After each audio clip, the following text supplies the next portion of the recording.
A very warm welcome friends, आप सभी का स्वागत है मेरे यूट्यूब चैनल एसएन के पाठशाला में। और आज की वीडियो में हम बात करेंगे बंगाल बोर्ड क्लास 8 का लेसन 2 इंग्लिश का, जिसका नाम है क्लाउड्स और जो लिखा गया है इंतजार हुसैन के द्वारा। तो आज इस चैप्टर को हम अच्छे से क्लियर करने वाले हैं। आपको एक कॉपी और एक पेन की आवश्यकता होगी, क्योंकि आपको जितने इंपॉर्टेंट वर्ड्स इसमें हैं वो भी आपको यहीं मिल जाएंगे। किसी और चीज़ की आवश्यकता नहीं होगी, किसी डिक्शनरी की आवश्यकता नहीं होगी। साथ में हम इस टेक्स्ट को बहुत ही ईजी वे में समझने वाले हैं। तो चलिए स्टार्ट करते हैं बिना किसी देरी के। तो चैप्टर का नाम जैसे आप देख रहे हैं क्या है, क्लाउड्स, यानी कि बादल। तो बादलों के बारे में बात की जा रही है और ये वही बादल हैं जिनसे बारिश होती है। तो क्लाउड चैप्टर को लिखा है इंतजार हुसैन ने। एक्चुअली में इसका हिंदी टाइटल उर्दू टाइटल जो था वो बादल ही था, लेकिन और आगे समझते हैं। पहले राइटर के बारे में हम देखते हैं यहाँ पर। लेट स्टार्ट में इंतजार हुसैन बोर्न इन 1923, यानी कि इंतजार हुसैन का जन्म 1923 ईस्वी में हुआ। जो क्या है, is a famous writer from Pakistan who writes short stories and novels in Urdu. ये बहुत ही फेमस राइटर हैं जो कहाँ से हैं, पाकिस्तान से हैं। हु राइट्स, जो लिखते हैं शॉर्ट स्टोरीज एंड नॉवेल्स, यानी कि छोटी कहानियाँ और साहित्यों को उर्दू में। यही बात मैं आपको बताने वाला था कि ये किस में लिखी गई है। जो क्लाउड्स का उर्दू टाइटल है वो बादल ही है, आगे मिल जाएगा। And also columns for newspapers in English, और इंग्लिश पेपर में कॉलम्स भी लिखते हैं, यानी कि आर्टिकल्स भी लिखते हैं। He has received many awards इन पाकिस्तान, पाकिस्तान में इनको बहुत सारे अवार्ड्स भी दिया गया है। India and the middle east, और साथ में इंडिया में भी इन्हें वो अवार्ड मिल चुका है और मिडिल ईस्ट में भी मिल चुका है, मतलब कि विदेशी कंट्रीज़ में। यहाँ तक क्लियर है। आगे देखिएगा, the seventh door and lives are among his books translated into English. ध्यान दीजिएगा, द सेवेंथ डोर जो है और लिव्स, ये जो है इनको ट्रांसलेट किया गया है, इनके बुक्स में से हैं जिनको ट्रांसलेट किया गया है इंग्लिश में। एक्चुअली मैंने बताया जैसे आपको कि ये उर्दू में लिखा करते थे, लेकिन बहुत फेमस होने की वजह से इनकी कहानियाँ जो थी उसको अलग लैंग्वेजेस में भी ट्रांसलेट किया गया। जैसे क्लाउड जो हम पढ़ रहे हैं, इसका हिंदी ट्रांसलेशन भी है हमारे पास। तो आज की वीडियो में तो हम इसका इंग्लिश पढ़ेंगे और हिंदी समझेंगे। अब आगे देखते हैं। हिज उर्दू शॉर्ट स्टोरी, यानी कि इनकी उर्दू शॉर्ट स्टोरी जिसका नाम था बादल, has been translated as cloud, उसी को क्लाउड्स के नाम से ट्रांसलेटेड किया गया है बाय रक्षंदा जलील। रक्षंदा जलील जो है इसके ट्रांसलेशन करता है, यानी कि जो हम टेक्स्ट पढ़ने वाले हैं उसी को, बादल को उन्होंने इंग्लिश में ट्रांसलेट किया था क्लाउड्स के नाम से। The present text is it's edited version, और जो अभी टेक्स्ट देख रहे हैं उसी से, तो रक्षंदा जलील के द्वारा जब इंग्लिश में ट्रांसलेशन का किया गया तो उसी से लेकर के इसको छापा गया है हमारे इस टेक्स्ट बुक में। यहाँ तक क्लियर है।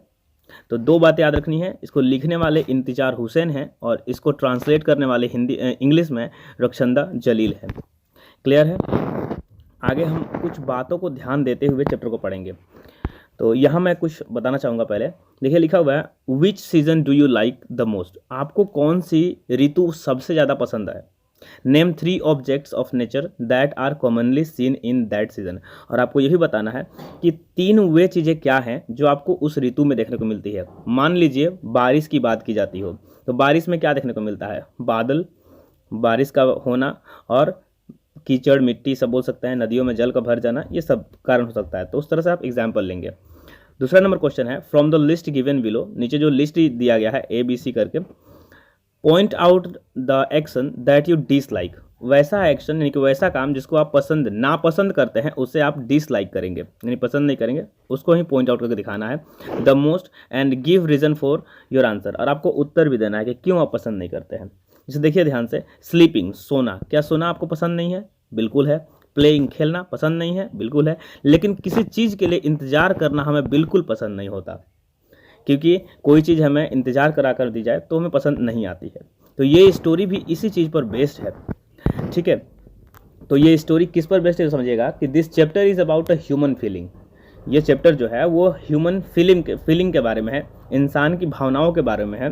That is waiting for something और समवन, जो क्या है, किसी के बारे में इंतज़ार करना और किसी चीज़ का इंतज़ार करना, और वो चीज़ हमें जल्दी नहीं मिलती है तो हमें बहुत अजीब सा फील होता है, उसी को हम कहते हैं।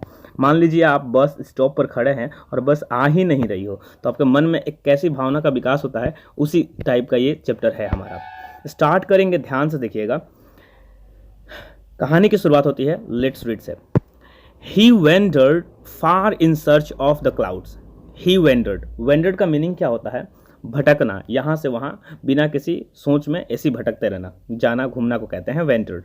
तो ही वेंडर्ड फार, वो दूर तक भटकता रहा, घूमता रहा, इन सर्च ऑफ द क्लाउड्स, बादलों की खोज में, डाउन विंडिंग पाथ्स, कैसा पाथ, तो वैसे पाथ जो बहुत दूर दूर थे, जिसमें हवाएं चल रही थी, विंडिंग का मतलब विंड से हवा मतलब हो गया, एंड एलीज, एलीज माने गलियों तक। तो सिंपल भाषा में अगर मैं बोलूं तो यहाँ एक बच्चे के बारे में बताया गया है जो क्या दिखाता है कि बादलों की खोज में दूर दूर तक रास्तों में और गलियों में भटकता है। कब तक भटकता है, तो टिल माने तब तक, ही रीच्ड द ओल्ड मड हट, यानी कि वो तब तक भटकता है जब तक कि वो ओल्ड माने पुराने, मड माने मिट्टी का, और हट माने झोपड़ी के पास नहीं पहुंच जाता। तो एक ऐसा बच्चा जो बादलों की खोज में यहाँ वहाँ भटक रहा था, वो भटकता ही रहता है तब तक, तभी उसके सामने क्या आता है, एक पुराना मिट्टी का झोपड़ी, ओल्ड मड हट, इसका मीनिंग हो गया पुराना मिट्टी का झोपड़ी। There he turn on the dirt track, वहाँ से वो एक धूल भरे रास्ते की तरफ मुड़ जाता है। वैसे डर्ट का मतलब गंदगी होती है, लेकिन यहाँ गंदगी नहीं होगी, यहाँ पर धूल होगा, याद रख लीजिए। एलीज का मतलब गलियाँ, ये भी समझ में आ गया। तो ट्रैक का मतलब क्या है, डर्ट ट्रैक माने गंदे रास्ते की तरफ नहीं, धूल भरे रास्ते की तरफ मुड़ता है। तो बारिश की कमी में क्या हुआ है कि चारों तरफ धूल ही धूल है रास्तों पर, यह बताया जा रहा है। He saw a grass cutter, तभी वो देखता है एक घास काटने वाले को, coming from the other direction, जो क्या है दूसरे डायरेक्शन से आ रहा है। सपोज दैट आप इस डायरेक्शन में जा रहे हैं और वो उधर से आ रहा है, इसी को कहते हैं अदर डायरेक्शन। तो यहाँ तक समझ में आ गया। ग्रास कटर का मतलब घास को काटने वाला, फसल को काटने वाला भी समझ सकते हैं। Coming from the other direction, दूसरे डायरेक्शन से आ रहा है। A bundle of freshly cut grass, a bundle माने एक बंडल वो अपने साथ लिया है, सिंपल भाषा में हम लोग कहते हैं एक बोझा, है ना। तो एक बंडल क्या लिया है, फ्रेशली माने एकदम ताजे कटे हुए घास को, cut grass, balanced on his head, जिसको वो किस पर लेकर आ रहा है, अपने सिर के ऊपर बैलेंस करके, माने स्थिर करके। सिंपली भाषा में कहा जाए तो माथे पर घास का एक बोझा या बंडल कटा हुआ था, अभी जस्ट उसको काट करके लेकर के आ रहा है। He stopped the man and asked, तभी वो बच्चा जो बादलों की खोज में घूम रहा था वो रुक जाता है, और आस्क माने पूछता है। क्या पूछा, have you seen the clouds there, क्या तुमने वहां बादलों को देखा। क्लाउड्स, ध्यान सुन देखिएगा, क्लाउड्स जो सुन करके वो कहता है बादल, उसके मन से आती है किसके, ग्रास कटर के, जब क्वेश्चन पूछा जाता है। The grass cutter was amazed, grass cutter बादलों के बारे में सुन करके थोड़ा सा अमेज्ड हो जाता है। अमेज्ड होने का मतलब होता है चौंकना, थोड़ा सा ऐसा जैसे समझ में ना आया हो, ऐसा चीज। As though he had been asked the most peculiar question, ऐसे चौंक जाता है या ऐसा व्यवहार करता है जैसे मान लीजिए कि ही हैज बीन आस्क्ड, कि उससे पूछा गया था द मोस्ट माने सबसे ज्यादा, स्ट्रेंज प्रश्न माने सबसे ज्यादा अजीब प्रश्न कर लिया गया हो उससे, वो ऐसे चौंक गया। कौन, ग्रास कटर। जब बच्चे ने पूछा उससे कि क्या आपने जहां से आप आ रहे हैं वहां पर बादलों को देखा, बच्चा आपको दिख रहा है यहाँ पर, तो वो ग्रास कटर बोलता है बादलों को कैसे देखा जाता है, मैंने ऐसा सोच करके वो चौंक जाता है जैसा कि उससे अजीब सा प्रश्न पूछ लिया गया हो, और फिर सबसे ज्यादा अजीब सा। यस क्लाउड्स जब वो कहता है तो बोलता है हाँ बिल्कुल क्लाउड्स के बारे में पूछ रहा हूँ। He was disappointed to see that, तब वो बच्चा जो था वो डिसअपॉइंट हो जाता है। डिसअपॉइंट होने का मतलब हताश हो जाता है या निराश हो जाता है। टू सी यानी कि देख करके, दैट हो गया, that the grass cutter was still mystified, कि ग्रास कटर जो है वो अभी भी मिस्टिफाइड है, माने आश्चर्यचकित है या अचंभित है उसके प्रश्न को सुन करके कि क्या आपने बादल को वहां देखा। ये जब प्रश्न उसने किया तो ये अभी भी चौंका हुआ है कि किस बादल के बारे में पूछ रहा है, इसको समझ में ही नहीं आया। अब जाहिर सी बात है बच्चा है, उतना से क्लियरली समझा नहीं पा रहा है कि मैं किन बादलों की बात कर रहा हूँ। ही वॉकड ऑन, वो आगे उसके बाद बढ़ गया, until he cam upon a farmer ploughing his field, वो आगे बढ़ गया। अंटिल मैंने तब तक, ही कैम अपुन वो तब तक आगे बढ़ा जब तक कि वो कैम अपुन यानी पहुंच नहीं गया, अ फार्मर प्लोइंग, कहाँ, एक फार्मर के पास, who was ploughing his field, जो प्लो कर रहा था मैंने जोत रहा था अपने खेत को। He asked him the same question, और उस बच्चे ने उस फार्मर से यानी किसान से सेम प्रश्न किया। Did the clouds come here, क्या बादल यहाँ आए थे, क्या बादलों को आपने देखा, पहला क्वेश्चन था, सेम वही है कि क्या बादल यहाँ आए थे, मतलब अगर आए होंगे तो आप जरूर देखे होंगे। ये एक प्रश्न करता है जब द फार्मर भी, यहाँ टू का मतलब हो जाएगा भी, couldn't make sense of the question, इस प्रश्न का अर्थ नहीं समझ पाता। The farmer too couldn't make यानी नहीं समझ सका, सेंस माने मीनिंग ऑफ द क्वेश्चन, इस प्रश्न का मीनिंग नहीं। क्लाउड्स, ही आस्क मतलब उसने कहा बादल, तब ये बच्चा कहता है हाँ हाँ बिल्कुल बादल, क्या आपने उन्हें देखा? तो क्या होता है, ध्यान से देखिएगा। He was asking after the clouds, जब उसने बोला कि हाँ बादल, तो यहां से भी उसको आंसर नहीं मिला, तो ही ऐसा लग रहा है कि he was asking after the clouds like a man, वह एक ऐसे व्यक्ति की तरह बादलों के बारे में पूछ रहा है। A man who has lost, जिसने क्या किया है, अपने बच्चे को खो दिया है। Who has lost a child and asks wayfarers if they have seen a child wandering. तो ये जो छोटा बच्चा है वो बादलों के बारे में ऐसे पूछ रहा है मानो कि एक आदमी जिसने बच्चे को अपने या किसी बच्चे को खो दिया हो, कोई उसका बच्चा गुम हो गया हो, और वो राहगीरों से यानी कि राह में चलने वाले लोगों से ऐसे प्रश्न कर रहा है कि जैसे उन्होंने उसके बच्चे को देखा है नहीं। इस तरह से ये जो छोटा सा बच्चा है वो बादलों के बारे में पूछता हुआ आ रहा है। तो यहाँ वेफेयरर्स का मतलब राहगीर यानी कि रास्ते में चलने वाले, ट्रैवलर्स लोग जो ट्रैवल कर रहे हैं, चल रहे हैं अभी। लॉस्ट चाइल्ड माने खोया हुआ बच्चा, आ क्लाउड्स मतलब बादल, आपको पता ही है। आस्किंग आफ्टर माने पूछना, पूछताछ करना। आगे है तो फिर समझते हैं, he was asking after the clouds like a man, वह एक ऐसे आदमी की तरह बादलों के बारे में पूछ रहा है। हु हैड लॉस्ट, जिसने खो दिया है, अ चाइल्ड एक बच्चे को, एंड आस्क और पूछता हो, वेयरफेयरर्स यानी कि राहगीरों से, if they have seen a child wandering कि क्या उन्होंने कोई बच्चे को देखा या देखा है, वेंडरिंग माने इधर उधर घूमते हुए। Perhaps the clouds too were lost children, perhaps माने शायद जो बादल थे वो भी क्या थे, लॉस्ट चिल्ड्रन थे। As he was going around asking people about them, जैसा कि वो पूछते हुए लोगों से जा रहा था तो लोगों को ऐसा फील हो रहा था कि शायद जो वो मतलब क्लाउड्स के बारे में जो पूछ रहा है क्वेश्चन, शायद वो भी कोई बच्चे थे जो घूम गए थे, और वो जो छोटा बच्चा है जो बादलों के बारे में पूछ रहा है सबसे, वो उनको खोज रहा है। तो वही बोल रहा है आस्किंग पीपल अबाउट देम, उनके बारे में पूछ रहा है। But no one could give him a satisfactory answer, लेकिन यहाँ उपस्थित कोई भी, जितने भी लोग थे उनमें से नो वन माने कोई भी नहीं, could give him, no one could give him a satisfactory मतलब जो उसके मन को शांत कर सके। सेटिस्फैक्टरी का मतलब होता है ऐसा आंसर जिसको पाकर हम संतुष्ट हो सके। लेकिन जितने लोगों से भी उसने प्रश्न किया उनमें से कोई भी उसको सहानुभूति पहुंचा सके, उसके मन को शांत कर सके, ऐसा उत्तर नहीं दिया। सभी को ऐसा लग रहा था कि ये बच्चा पगला गया है, ये ऐसे खोज रहा है बादलों को जैसे कि कोई बच्चा भुला गया हो, और उनको ये क्वेश्चन उसका समझ में नहीं आ रहा था। तो हमने अपने फर्स्ट यूनिट में यही समझा कि एक बच्चा है जो बादलों की खोज में यहाँ से वहाँ भटक रहा है। जैसे हम किसी जगह पर इंतजार करते हैं किसी के आने का, वो नहीं आता है तब उसकी खोज में लग जाते हैं, उस टाइप से। तो यानी इस बच्चे के मन में एक भावना उत्पन्न हुई है कि बादल उसने देखा, और वो बादल, बारिश क्यों नहीं हो रही है, और वो बादल कहाँ चले गए अचानक। तो उस तरह से वो उनको पीछे कर रहा है और लोगों से पूछ रहा है क्या बादल यहाँ आए, क्या बादल यहाँ आए। सब बोल रहे हैं कि उनको क्वेश्चन समझ में आ ही नहीं रही है, और वो बोल रहे हैं कि नहीं। अब यहाँ कुछ वर्ड्स है जिसको आप लर्न कर सकते हैं। जैसे ट्रैक का मतलब पाथ या रास्ता, पेक्यूलियर, स्ट्रेंज, वेफेयरर्स माने ट्रैवलर्स। आगे यूनिट 2 की तरफ चलेंगे। एक्टिविटी का सॉल्यूशन आपको बाद में मिलेगा। यहाँ यूनिट 2 में हम देखते हैं क्या है, लेट्स कंटिन्यू।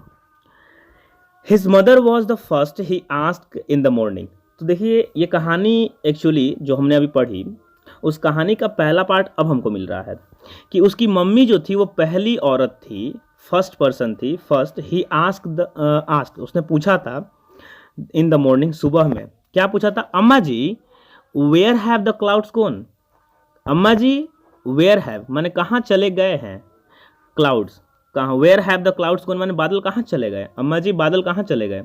ये प्रश्न सुबह सुबह उसने अपनी माँ से पूछा सबसे पहले। तो क्वेश्चन बन सकता है कि सबसे पहले उसने बादलों के बारे में किससे पूछा था, हु हैज़ गॉन वेयर। तो अम्मा जी कहती हैं, अम्मा जी सेड, अम्मा जी ने कहा कि कौन कहाँ गया। उनको भी मैंने प्रश्न समझ में नहीं आया, कौन कहाँ गया। As if he had asked an exceptionally stupid question. अम्मा जी भी उसके प्रश्न को सोच करके पूछ रही है कि कौन कहाँ गया। जब उसने पूछा कि बादलों को देखा, बादल कहाँ चले गए, ये बात जब बोला तो उसकी मम्मी को भी ये बात समझ में नहीं आया और वो कहती हैं कि कौन से बादल और कौन कहाँ गया। ऐसा महसूस हुआ तब उसको कि उसने इतना बेकार सा प्रश्न कर लिया है, एक्सेप्शनली मतलब होता है खास करके या विशेष करके, स्टूपिड माने मूर्खता भरा हुआ क्वेश्चन माने सवाल को पूछ लिया है। क्लाउड्स, क्लाउड्स, तो क्या बोलता है, क्लाउड्स बादल, clouds have you lost your mind. उसकी माँ बोलती है बादल क्या तुम्हारा दिमाग खराब हो गया है, बॉय लड़के, हरी अप जल्दी करो, नाउ अभी, वॉश क्विकली जल्दी से धो लो अपने हाथ पैर मुंह जो भी है, eat your breakfast and go to school, अपना ब्रेकफास्ट को खा लो माने ब्रेकफास्ट कर लो और स्कूल चले जाओ, दिमाग खराब मत करो जो तुम कर रहे हो। क्या क्या प्रश्न पूछते रहते हो, उनकी अम्मा जी के द्वारा ये बात कही जाती है। अब देखिएगा ध्यान से, अगला जो हमारा स्टार्ट होता है यूनिट में, यहाँ देखिए क्या है, डिजेक्टेडली। डिजेक्टेडली का मतलब होता है हताशा से या निराशा से। He washed his hands and face, वो अपने हाथ और पैरों को धोता है। एट हिज ब्रेकफास्ट, अपने ब्रेकफास्ट को किया। एंड लेफ्ट होम, और अपने क्या हुआ, घर को छोड़ दिया माने घर से चला गया। तो जब उसकी माँ ने कहा कि तुम्हारा दिमाग खराब हो गया है क्या, have you lost your mind, hurry up माने जल्दी करो और हाथ मुंह धो करके अपना नाश्ता करो और स्कूल चले जाओ। जब मम्मी ये कहती है तो वो निराश हो जाता है। ही वॉश्ड हिज हैंड्स, उसने अपने हैंड्स को और फेस को धोया। एट हिज ब्रेकफास्ट, अपने नाश्ते को कंप्लीट किया। एंड लेफ्ट होम, और घर को छोड़कर चला गया। But the question still haunted him. ऐसे हॉन्टेड का मतलब डराना होता है, यहाँ होगा परेशान करना। लेकिन अभी भी उसके मन में एक प्रश्न चल रहा है, वेयर डिड द क्लाउड्स गो, कि ये बादल आखिर गए कहाँ। ये प्रश्न अभी भी उसको परेशान कर रहा है। तो यहाँ तक आपको क्लियर होगा, समझ में आ गया होगा। He remembered what he had seen the night before. तभी उसको याद आता है कि what he had seen, कि उसने क्या देखा था the night before, नाइट के पहले माने इस पहली रात में, है ना, जो अभी चल रहा दिन, उसका पहली रात में क्या देखा था कि clouds gathering in the sky। क्या देखा था उसने the night before, कि बादल जो हैं वो आसमान में घेर रहे हैं, चारों तरफ से गैदर हो रहे हैं, इकट्ठा हो रहे हैं। क्लाउड्स गैदरिंग माने बादल इकट्ठा हो रहे हैं इन द डार्क स्काई, काले रात में, काले आसमान में। But when he went to sleep, लेकिन जब वह सोने गया, the sky was clear and full of stars. तब वो क्या देखता है कि आसमान पूरी तरह से साफ है, क्लियर का मतलब साफ, एंड फुल ऑफ स्टार्स, और तारे चमक रहे हैं। When he awoke again, जब वो उठा फिर से, he had no idea of the time, लेकिन उस समय उसको कोई आइडिया नहीं था ये कितना बज रहा है। वो रात में फिर से एक बार उठा। All he knew was that, उसको केवल इतना ज्ञान था, it was the middle of the night, कि ये लगभग मध्य रात्रि थी। Up there in the sky, the clouds were rumbling। Rumbling का मतलब बता दे रहा हूँ, गड़गड़ाना की आवाज़ जो होती है उसको हम लोग रम्बलिंग कहते हैं, ठीक है। घड़गड़ाहट की आवाज़ समझ लीजिए, जैसे कि बादलों का जो गड़गड़ाहट होता है या घड़गड़ाना होता है, उनकी आवाज़, घटा की आवाज़। तो क्या बोल रहा है कि अप, जब वो मिडिल नाइट में एक बार फिर से उठा था, तो अप इन द स्काई यानी आसमान में, the clouds were rumbling, clouds rumbling कर रहे थे, माने उनकी आवाज़ आ रही थी, बादल इकट्ठा थे उनमें से आवाज़ आ रही थी, जैसे बादलों की आवाज़ होती है आप जानते ही हैं, थंडर जैसा। In the occasional flashes of lightning, they were dense and black। फिर से देखिएगा, occasional flashes, इसका मीनिंग जानना बहुत जरूरी है। तो क्या बोल रहा है, ओकेजनल, वे चीज़ें जो हमेशा नहीं होती है, कुछ कुछ देर के बाद होती हैं, उसको हम लोग ओकेजनल कहते हैं। यादगार या फिर यदा कदा जो कोई चीज़ हो, मान लीजिए आपका जो बर्थडे है वो साल में एक बार आता है, तो ये ओकेजनली आता है, किसी खास अवसर पर आता है, तो उस तरह से।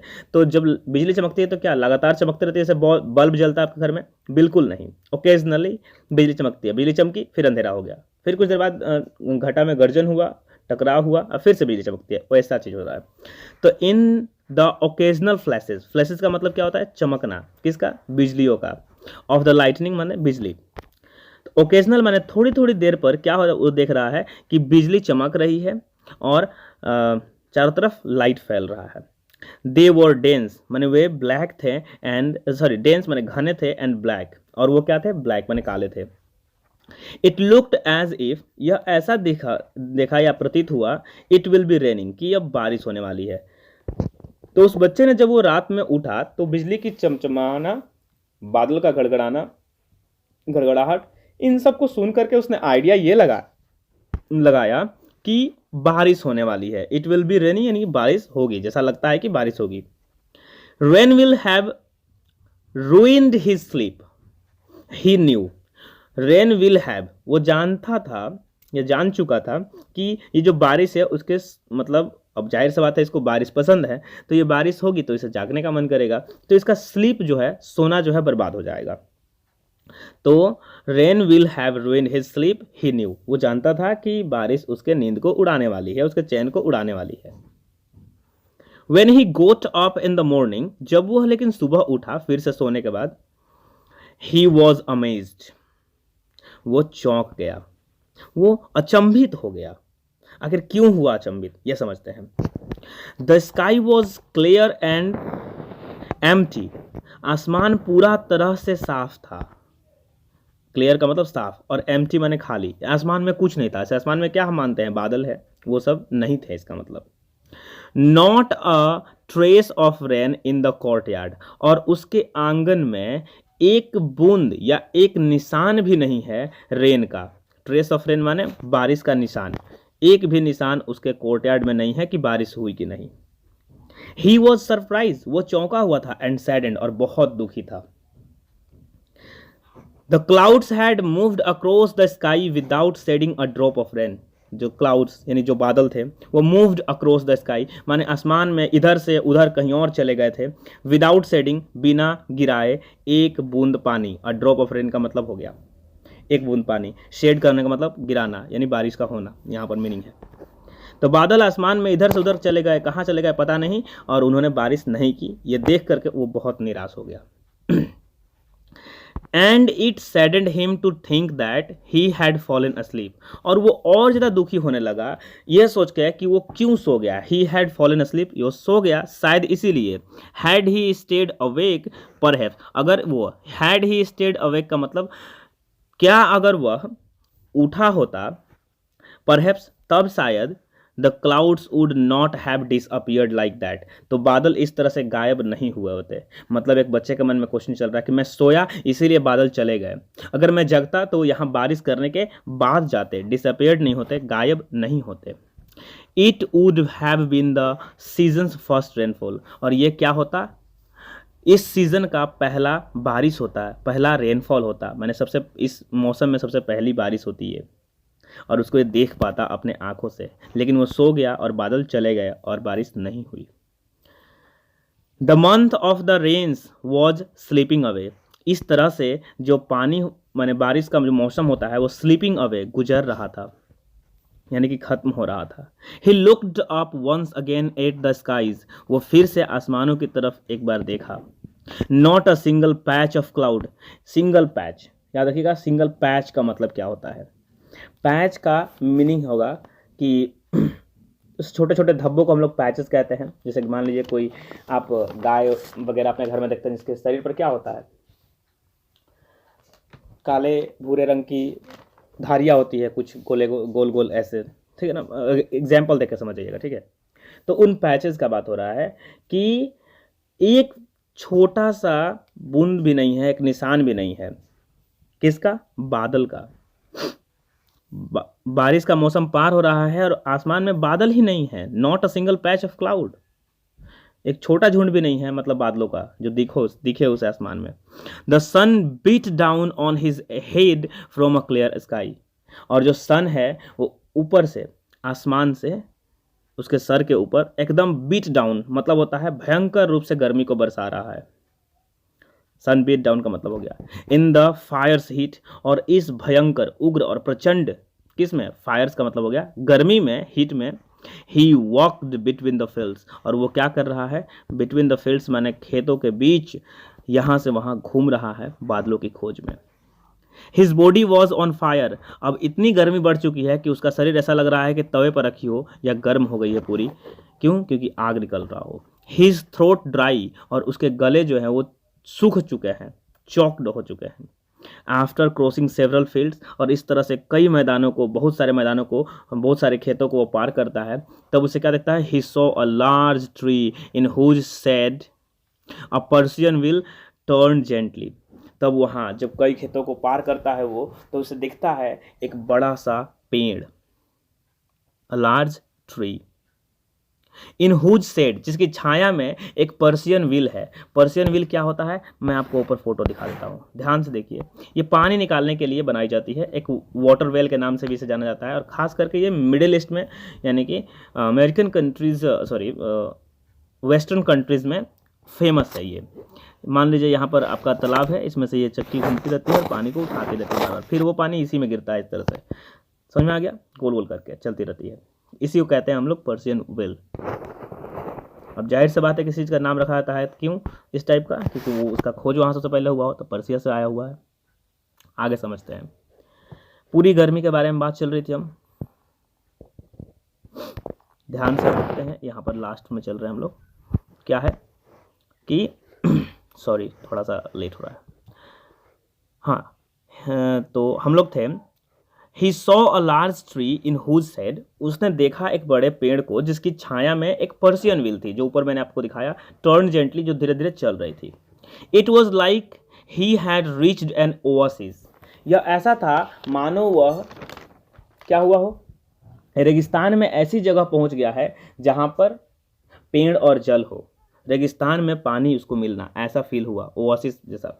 इन the middle of the desert, desert में रेगिस्तान, तो ओआसिस का मीनिंग क्या रहेगा कि रेगिस्तान में वैसी जगह जहां पर पेड़ होते हैं या फिर जल पाया जाता है, उसको ओआसिस कहते हैं। He reached the shelter of the tree and splashed the cool water from the Persian wheel on his dusty feet.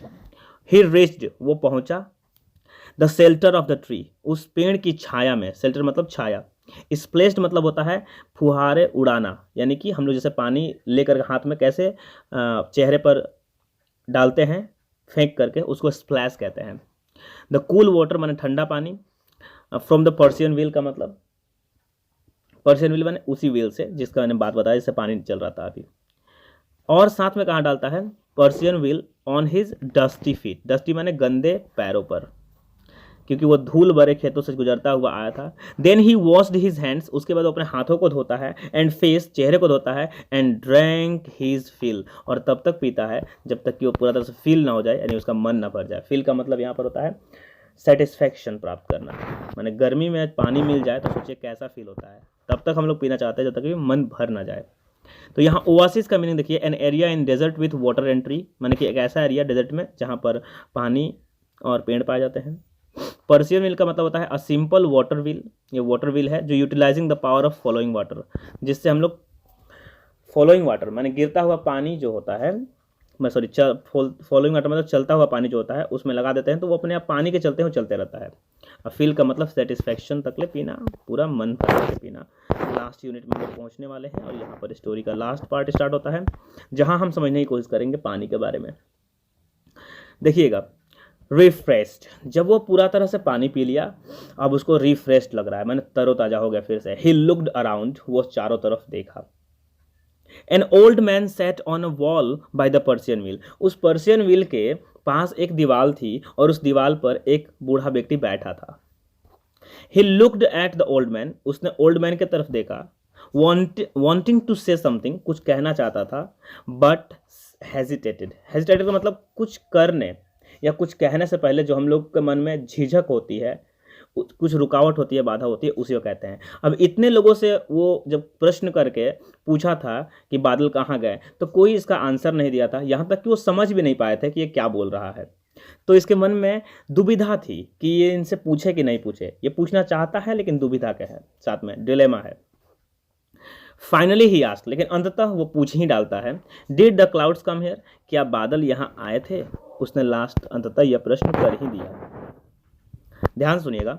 The old man looked closely at him and said, तब वो बूढ़ा व्यक्ति लुक्ड क्लोजली, बहुत पास से देखता है उसे, at him and said, और कहा, son when the clouds come, बेटे जब बादल आएंगे, चाहे आते हैं, the earth and the sky know of their coming, तो ये पृथ्वी और ये आसमान जान जाते हैं उनके आने के बारे में। But the clouds were here last night and no one got to know, लेकिन जान लो कि पिछली रात, लास्ट नाइट क्लाउड्स यहाँ पर थे, क्लाउड्स वर हेयर का मतलब क्लाउड्स यहाँ पर थे, एंड नो वन, और कोई भी नहीं, गॉट टू नो का मतलब जान पाया इस बात को। बादल पिछली रात आए थे इसका मतलब, लेकिन ये बच्चा तो जानता था, पता है ना कि उसको रात में वो उठा हुआ था इसलिए। द ओल्ड मैन सेड, उस बूढ़े व्यक्ति ने कहा, it is not enough for the clouds to come, it is not enough for the clouds to come. यह इनफ वातावरण नहीं है, मतलब ये इन्वायरमेंट नहीं है कि बादल आए और बारिश हो। I once lived in a place, एक समय की बात है, मैं रहता था एक जगह पर, where it hadn't rained for 10 years, जहां पर 10 सालों से बारिश नहीं हुई थी। 10 years, he was open mouthed. वो बच्चा जब सुनता है 10 साल से बारिश नहीं हुआ तो वो मुंह फाड़े देखता रहता है उसे। ओपन माउथड का मतलब हो गया। He sat there listening to his tales, और वो बच्चा वहां बैठ गया उसकी कहानियों को सुनते हुए। सडनली ही रियलाइज, अचानक से उसे याद आता है, हाउ लेट इट वॉज, कि कितना लेट हो गया है। रियलाइज होने का मतलब अनुभूति होना, कि उसे बहुत लेट हो गया। हाउ लेट इट वॉज मतलब बहुत ज़्यादा लेट हो चुका है। He walked from miles in the sun and dust. वो walked माने चला, for miles माने बहुत मीलों तक, सन में एंड डस्ट में माने सूरज जब चमक रहा था सिर पर उस समय, और डस्ट माने धूल भरी राहों में। अब क्या करना है, उसको वापस जाना था। He went back by the same dirt track he had taken to come there. अब यहाँ पर्शियन व्हील तक पहुँचने में उसने जो रास्ते का चयन किया था, जिस रास्ते को पकड़ा था, उसी रास्ते से उसे अब वापस जाना था पूरे रास्ते। The sun was still fiercely hot, but when he reached the mud hut, अभी भी जो सूर्य था बहुत तेज चमक रहा था। फायरसली हॉट था मतलब बहुत तेज चमक रहा था, गर्मी बहुत ज़्यादा थी। बट लेकिन कंडीशन थोड़ा बदल गया है। When he reached the mud hut, जिस मड हट से वो मिट्टी के झोपड़ी से गुजर के गया था, वहाँ जब वो पहुँचता है, he felt a nip in the air. नीप का मतलब होता है चिल, चिल माने ठंडक, ठंडा समझ में आता है। इन द एयर, हवा में। And the earth was damp underfoot. Damp का मतलब और अंडर फुट का मतलब चाहिए। डैम्प का मतलब होता है गीला, नमी युक्त, नम हो जाना, मतलब पानी हुई है इसका मतलब, बारिश हो गई। अंडर फुट मतलब पैर के नीचे। तो जब वो उधर से रिटर्न आ रहा है, तो जब वो झोपड़ी के पास पहुंचता है, मड हट के पास, तो क्या देखता है कि हवा में ठंडकी उसे दिखाई दे रही है, महसूस हो रही है ठंडी। जो हवा चल रही है वो ठंडी जैसी हो रही है, पहले जैसी नहीं है। और साथ में वहाँ पर क्या हुआ है कि उसके पैर के नीचे की ज़मीन भींगी है, यानी गीली हो चुकी है। As he neared his village, जब वो अपने गांव के नज़दीक पहुंचा, he saw the roads were wet, उसने देखा कि ये जो रास्ते थे वे तो भींगे हुए हैं, यानी ये गीले हैं। Trees that had been standing draped in layers of dust, वे पेड़ that had been standing जो खड़े थे, draped माने ढके हुए, कवर किया हुआ, draped का मतलब हो गया ढका हुआ था, in layers परत दर परत of dust, dust माने धूल से, when he had left in the morning, जब वो सुबह में यहाँ से गया था। तो वे पेड़ जब वो सुबह में यहाँ से निकला था घर से अपने, तो देखा था कि पेड़ बहुत ही गंदे हैं, उस पर धूल जमी हुई है, उनके पत्तों पर, उनके टहनियों पर। वो क्या होता है, in the morning now looked, आप दिखाई पड़ते हैं, फ्रेशली बाथ्ड, पूरी तरह से फ्रेशली बाथ माने अच्छा से नहलाया हुआ, यानी कि तरोताज़ा दिख रहे हैं उसे वो पेड़, यानी कि अब धूल नहीं है। कारण क्या हो सकता है, बारिश हुई है इसीलिए। He felt a wave of happiness, जब वह वापस आया है और ये बात जाना, तो उसके अंदर खुशी की एक लहर दौड़ पड़ती है, वो बहुत ज़्यादा खुश हो जाता है। ही हरीड होम, वो बहुत तेजी से घर की तरफ भागता है। ही वॉन्टेड टू सी, वो देखना चाहता था।